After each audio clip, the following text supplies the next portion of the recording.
Maynila, nakita ko ang punot dulo ng kahirapan na pinagdadaanan ng ating mga kababayan dahil kailangan nilang matuto na magnegosyo. Hi, shout out Jeremy's TV at sa lahat ng viewers. Thank you sa lahat sa inyo sa suporta ninyo sa amin. Mag-iingat kayo and God bless you.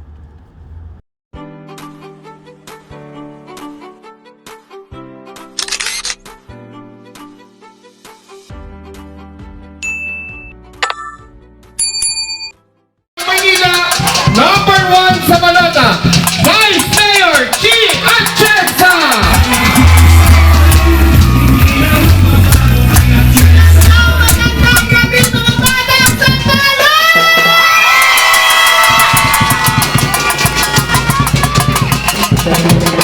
Kamusta po kayo lahat?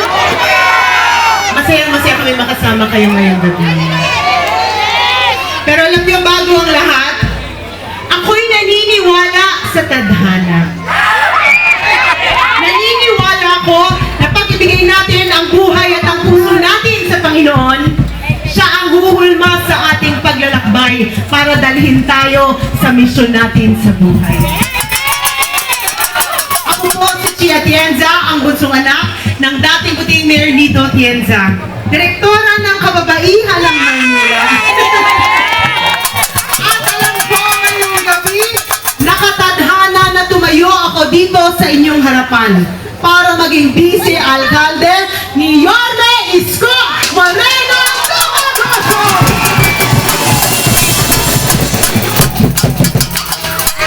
Pero sa totoo lang, nung bata pa ako, ang pangarap ko sa aking buhay ay maging isang misyonaryo. Kaya, nung ang aking ama ay vice-alcalde ng Maynila, ginamit ko ang aking boses para tayuan ang mga kabataan dito sa Maynila. At ako po ay naging aktibo sa MYRC para siguraduhin na magkaroon muli ng pag-asa ang mga kabataan natin na medyo nawala sa landas. At nung aking ama ay naging alcalde ng Maynila, ako po ay naging aktibo sa iba't ibang church organizations. Buwan-buwan pumupunta po ako sa Bilibid Prison para mag-medical mission at magbigay ng pag-asa sa ating mga kababayan na kulong. At nung ang aking ama ay congressman ng Buhay Party List, libo-libong food box ang ipinamahagi dito sa Maynila. Milyong-milyong halaga ng mga vitamina, maintenance at kung ano pa ipinamahagi sa inyo dito. Lahat po yun, ako po ang gumawa para maging posible. Pero kahit kailan, hindi ko po nilabas ang aking mukha. Kaya akala nyo, ngayon lang ako lumitaw. Dahil naging mas importante po para sa akin na pag ako tumingin sa itaas, alam ng Panginoon na ginamit ko ang aking kamay at ang aking buhay para maging misyonaryo dito sa mundo. Ma'am, wala pong advice kung hanggang kailan yung nagbago po ang lahat. Nung ako po ay naging isang broadcast journalist sa telebisyon. Kagaya ng aking kuya, na si Kuya Kim. Kilala niyo po yun? Tayo lang naman, hindi ko kayo isusumbong. Sino ang mas pogi? Si Kuya Kim o si Ali? Hindi naman ako lalaki. Parang si Consul DJ pagkat sila nagsabi na Kuya Kim, malamang close kayo ni Kuya Kim. Huwag kayong mag-alala dahil sanay na sanay si Kuya Kim. Sa aming pamilya, si Ali ang pogi, pero si Kuya Kim ang matalino. Pero kagaya ng aking kapatid na si Kuya Kim, ako rin po ay nasa television bilang isang broadcast journalist for 7 years. Ang trabaho ko po ay ikutin ang ating bansa para kunin ang kwento ng ating mga kababayan na napag-iwanan sa laylayan ng lipunan. At doon ko po nakita na maraming sektor dito sa ating bansa, lalo na dito sa ating lungsod. Nakita ko kahit ano ang ating hinaing o isigaw. Kung ang gobyerno hindi marunong makinig sa tao, ika nga ni Yorme. Nga pa rin pala tayong lahat. Ang nagpabago po ng perspektibo ko pagdating sa pagpasok sa politika ay isang lola na ang pangalan ay Nanay Emelita. Si Nanay Emelita ay taga Maynila rin at kailangan kunin ang kwento ng kanyang buhay para marinig ng gobyerno ang hinaing ng mga senior citizens dito sa ating bansa, lalo't lalo na dito sa ating lungsod. Kinuwento niya sa akin, dahil siya ay mga halos 85 years old na. At sinabi niya na buong buhay daw niya, siya lang ay nabuhay na tulog sa isang maliit na espasyo na kung saan ang katabi niya gabi-gabi ay basura at mga daga. Ang sinabi niya po sa akin, malapit na siyang mamalam dito sa mundo dahil meron siyang isang malubhang sakit. Pero sabi niya, mukhang siya ay dadaan lamang dito sa mundo na tila parang isang daga. Hindi ko po nakayanan ang sinabi niya. Dahil naniniwala ako na mahal tayo ng Panginoon at lahat tayo dapat magkaroon ng magandang buhay.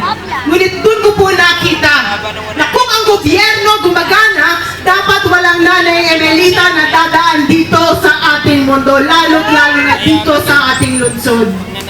Kaya ako po ngayong gabi, nakatayo para ipaglaban ang aming mga lolo at lola. Dapat, pag kayo pumupunta sa Belmonte Health Center, dapat siksik, liglig ang gamot, vitamina, at pag kayo pumupunta doon, dapat kahit kailan hindi kayo sinusungitan ng kahit na sino man.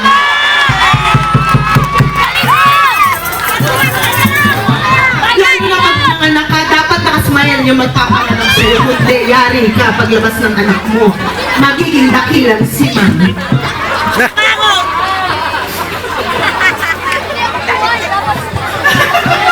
Secret.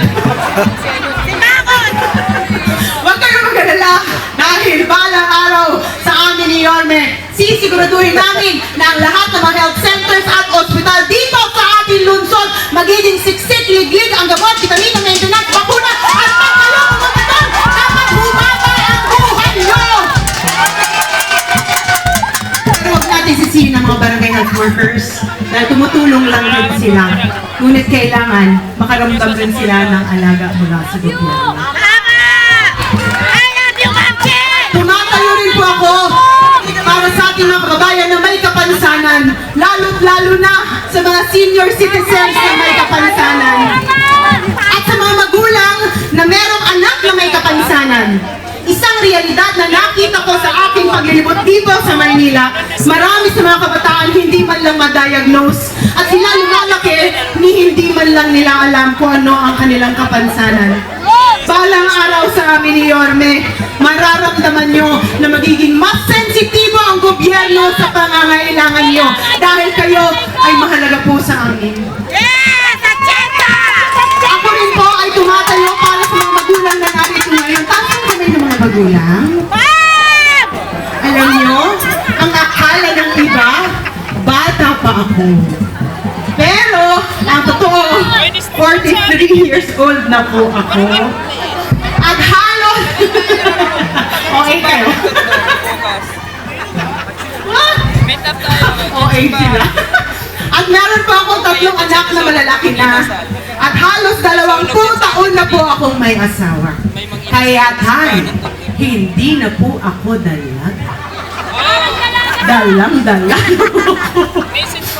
At bilang isang magulang, alam ko na paggabi, habang natutulog ang inyong mga munting supling, sa kanilang mga kama, tumitingnan niyo sila at kahit papaano nagdadasal ang inyong mga puso na magkaroon ng isang gobyerno na alam nyo, kasama nyo sa pagpapalaki sa kanila. Huwag kayong mag-alala. Dahil sa amin ni Yorme, balang araw, kasama nyo na po ang gobyerno dito sa Maynila sa pagpapalaki ng mga anak para mahanap sila ang lusunod sa buhay.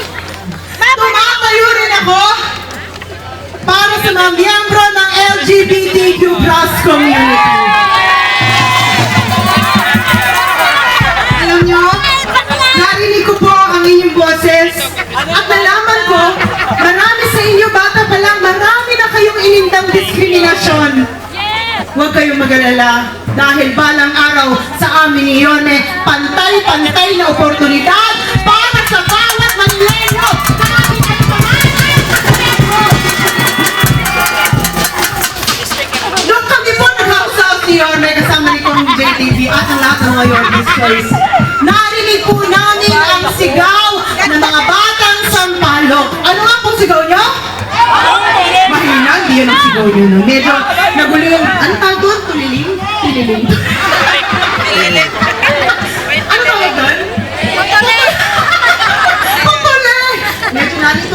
sinisigaw nyo? Ano ang anong sigaw nyo? Mas malakas pa doon! Dito sa kabila!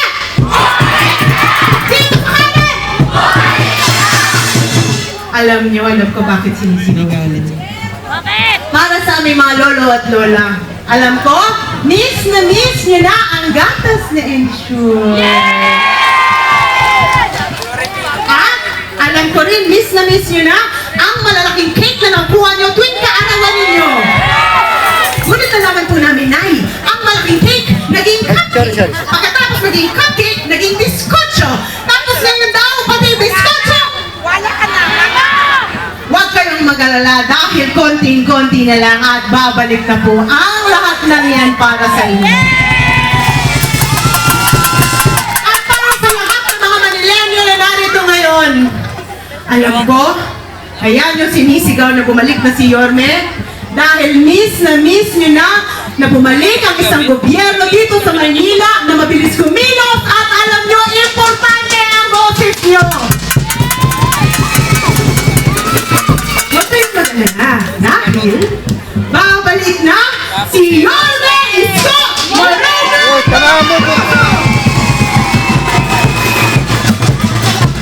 Ngunit sana isama niyo rin po si Chi at Insa. Ang trabaho po ng Vice Alcalde ay maging presiding officer, maging ina ng konseho. Huwag mo magalala, hindi tayo mag-recess ng matagal, kaya kumain na kayo. Gumawa ng mga polisiya at programa na dapat angkop sa pangangailangan nyo. Kaya kung kayo po ay napili ng Vice Alcalde balang araw, kailangan pumili kayo ng isang tao na makikinig sa inyo at ipaglalaban ang boses ninyo. At kung meron man akong isang bagay na kaya kong ipagmalaki sa aking sarili, ginamit ko ang pagiging bunsong anak ng Vice Alcalde, Alcalde at Congressman para tayuan ang boses ng mga Manilenyo na nagdadasal na sila ay mapakinggan ng gobyerno. Sa anin na magkakapatid, alam ko kilala yung dalawa, ako po ang bunso. At alam ko, bata pa lang ako na ang hinulma ng aking ama para ipagpatuloy ang nasimulan niya dito sa Maynila. Ako lang po sa aming magkakapatid ang nakapagtapos ng Political Science major in Governance. At noong mga panahon na siya ay Vice Alcalde, tinuruan po niya ako maging isang magaling na Vice Alcalde na may integridad na sumuporta sa kanyang alkalde. Kaya makakaasa kayo na balang araw, susuportahan ko po ng buong-buo si Yorme Isko Moreno Tumagoco! Dahil naniniwala ko na ang suporta ko kay Yorme ay suporta ko sa lahat ng mga Manilenyo na nagdadasal na magkaroon muli ng isang gumaganang gobyerno dito sa ating lungsod. Kawawa naman pamilya mo, nakaluto ka ba? Wala na. Yari ka mamaya sa mister mo. Nandito yung kaluto ng bigat. Alam niyo, nag-usap ko kami ni Yorme kung anong gusto niyang gawin balang araw. Gusto niyang paigtingin at ibalik ang mga minimum basic needs na ginawa niya nung siya ay alkalde ng Maynila kahit pa may pandemya. Gusto niyo bang dumami ang mga pabahay na siyang tutulong sa ating mga kababayan na walang bahay dito sa Maynila? Gusto niyo po ba na pag kayo'y pupunta sa ospital, siksik, liglig, ang gamot, vitamina, bakuna, at pag pumunta kayo doon, nakasmile ang lahat ng mga tutulong sa inyo at mga nurse at mga doctor? Gusto niyo po bang dumami pa ang mga paaralan gaya ng Ramon Magsaysay High School? Maghanda na kayo ng jacket dahil pamupo ni Yorme at binuksan yon. Kailangan nyo lang magpadala ng jacket sa inyo. Dahil sobrang lamig. Habang susuportahan ko po ang lahat na yan, ako naman po ang tutulong kay Yorme pagdating sa livelihood. Dahil bilang direktora ng kababaihan ng Maynila, for 40 years, may posisyon o wala, isinusulong po natin ang livelihood program para sa mga Manilenyo sa Maynila. Nakita ko ang punot dulo ng kahirapan na pinagdadaanan ng ating mga kababayan dahil kailangan nilang matuto na magnegosyo. Kanina, tinawag po akong liwanag ng Maynila. Gender Rebellion Mama! At ang lahat ng mga fans ni Al under your Miss Choice. Maraming salamat.